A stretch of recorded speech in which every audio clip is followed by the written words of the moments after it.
안녕하십니까. 저는 전 국방대 교수 문장렬입니다. 먼저 양이동 열사 참 슬픈 소식을 듣고 저도 참 마음이 아득했는데요. 먼저 열사께 추모의 말씀을 올리고 명복을 빕니다. 저는 40년 넘게 군생활하고 제대를 했습니다. 양해동 열사를 생각해 보니까 제가 오히려 온실에서 살았구나 라는 생각이 들었습니다. 그 고통과 그 힘든 삶을 제가 어떻게 이해를 할 수 있을까 그런 생각이 들었습니다. 저는 군생활 40년 중에서 절반 이상을 국방대학교에서 연구하고 가르쳤습니다. 결론 딱 두 가지 내렸습니다. 첫째, 이 땅에서 전쟁은 절대로 안 된다. 둘째, 전쟁의 가능성도 없어야 한다. 이제 이 땅에서 전쟁이 다시 일어난다면, 그래서는 안 되겠지만은 핵전쟁입니다. 북한은 6차례 핵시험을 통해서 약 300킬로톤의 위력을 가진 핵무기를 개발한 것으로 알고 있습니다. 히로시마 원자탄의 20배입니다. 인터넷에 공개된 시뮬레이션 여러분들 다 할 수 있습니다. 지금 휴대폰으로도 확인할 수 있습니다.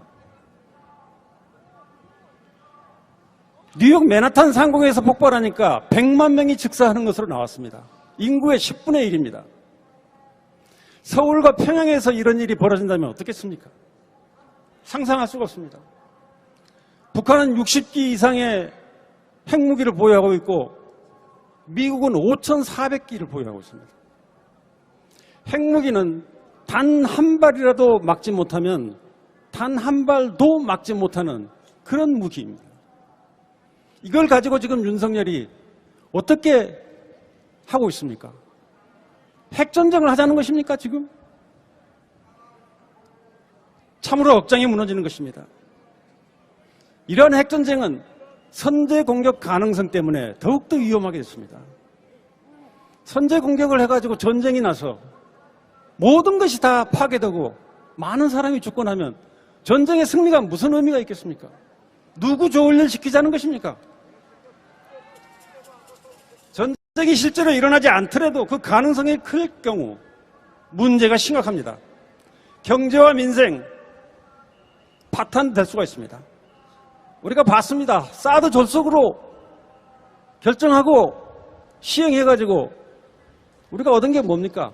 얼마나 많은 손해를 입었습니까? 중국의 한한령 잘했다는 게 아닙니다. 그게 사실이라는 거죠. 미국은 우리한테 이걸로 뭘 보존해 줬습니까? 아무것도 없지 않습니까? 우리가 핵전쟁에 선제 공격까지 건설을 하면서 대비한다고 해서 북한이 가만히 있습니까? 북한도 똑같이 행동합니다. 북한이 잘했다는 게 아닙니다. 객관적인 결과가 이렇다는 것입니다. 한미연합훈련 여러분들 다 보셨을 겁니다. 작년 8월, 금년 3월 앞으로 계속 예정이 되어 있습니다. 여기 동원된 미국의 전략무기, 핵잠수함, 항공모함 전단, 폭격기, 또 북한에서는 70여에 넘는 미사일 훈련, 이거 당장 전쟁이 일어나도 아무 이상이 없을 정도예요. 정말로 이상한 상황이 지금 벌어지고 있는 것입니다. 이게 윤석열 정부가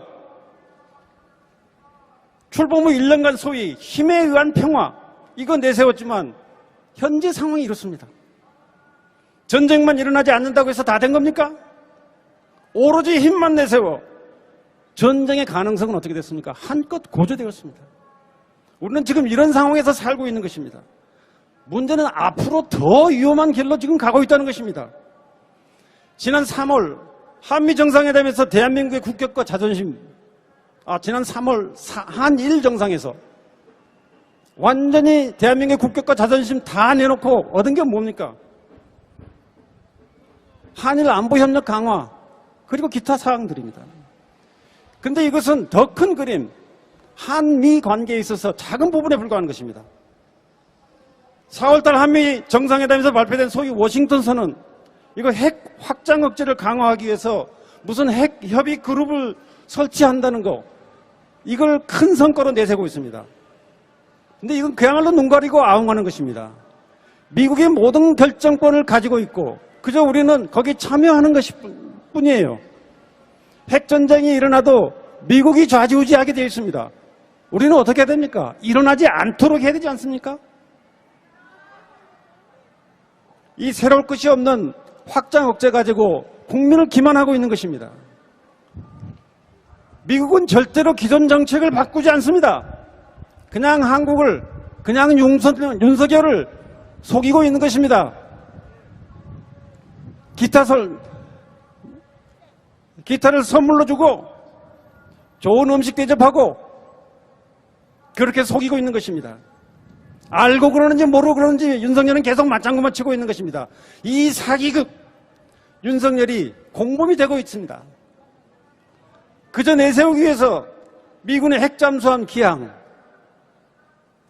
핵폭격기 기착, 이런 전략무기 운용을 강화한다고 하지만 이거 역시 지금까지 보아온 여러 가지 부정적 효과를 계속 강화시킬 뿐입니다. 더욱이 이런 핵무기가 사용된다면 우리 헌법의 영토조항에 의거하면 북한을 공격하는 것입니다. 우리 영토를 공격하는 것이에요. 일본이 토마호크 미사일 500기를 획득하기로 결정했습니다. 어디를 공격합니까? 적기지 공격이 북한 아닙니까? 우리 영토입니다. 헌법상에. 이런 구조를 윤석열이 과연 알고 그러는 것입니까? 아니면은 모른 척 하는 것입니까? 한미일 군사동맹화, 이제 한미를 넘어서 한미일까지 군사동맹화하고 그 너머로 여러 가지 군사동맹을 지금 추진하고 있습니다. 어떻게 되겠습니까? 전쟁 가능성만 더 커질 뿐입니다. 그리고 전쟁이 일어나면 그 피해의 범위가 더 커질 것입니다.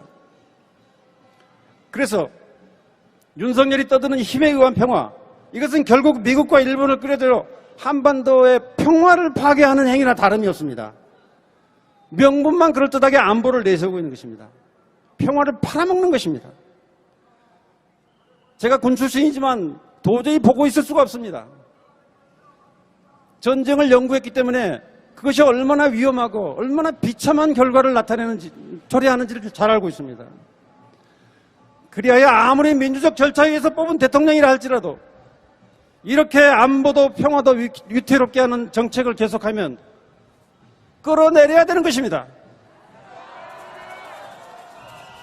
민주주의가 뭡니까? 국가 지도자를 뽑기만 하고 그만인 것이 민주주의입니까? 잘못하면 끌어내리는 것도 민주주의입니다. 그래서 저는 여러분과 함께 외치고 싶습니다. 윤석열은 전쟁의 길에서 돌아나와 당장에 평화의 길로 들어서라. 그렇지 않으면 국민이 우리 촛불이 너를 끌어내릴 것이다. 감사합니다.